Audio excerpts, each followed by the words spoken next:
बडे मुद्द्याची सुरुवात आज आपण करणार आहोत एका अतिशय धक्कादायक बातमी। मंडळी, स्वतःला देवाचा अवतार म्हणून घेणारा हा भोंदू अशोक खरात देव सोडा माणसाच्या चेहऱ्यातला राक्षस निघाला। माणसाला देवाचा अवतार म्हणून घेणारा हा भोंदू लोकांच्या श्रद्धेचा व्यापार करत होता, श्रद्धा विकत होता, भीती विकत होता आणि कदाचित माणसांचे जीव सुद्धा।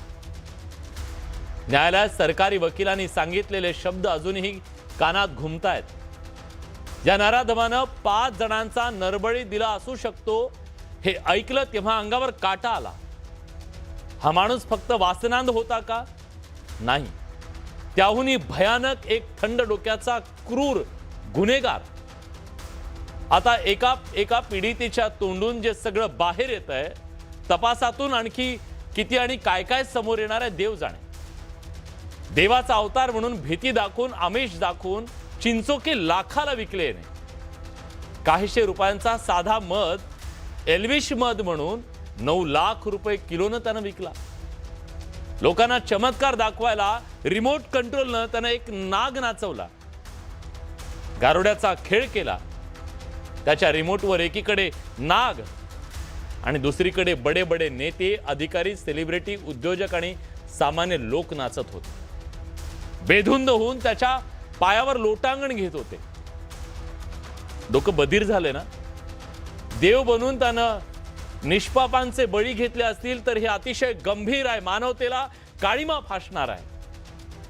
काहींना वासनेच्या जाळ्यात अडकवलं, काहींना पैशाच्या लालसेनं विकत घेतलं, काहींना भीतीनं गप्प केलं आणि जे बोलले त्यांना धमकी दिली। हे फक्त बोंदूगिरी नाहीये। एक बोंदू बाबा म्हणून ह्याच्याकडून आपल्याला दुर्लक्ष करता येणार नाहीये। बलात्कार, हत्या, फसवणूक, मानवी बळी हे एका राक्षसाने विणलेलं एक भलं मोठं जाळं आहे। ते जाळं आज उघड करणं गरजेचं आहे।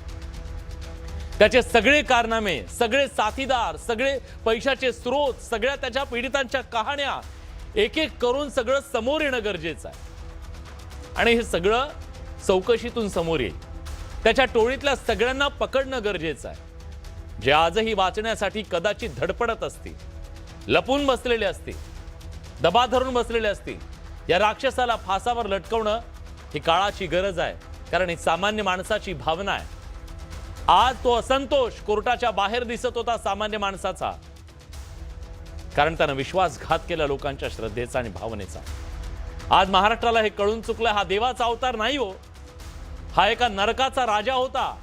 तिथंच त्याच्या पापाचा हिशेब व्हायला हवा आणि ती जागा न्यायालय आहे। या लोकशाहीतली अशा विकृतांचा न्याय होण्याची जागा न्यायालय आहे, ते तिथं व्हायला हवं। पण बघा आज काय समोर आलं, त्याने महाराष्ट्र सुन्न।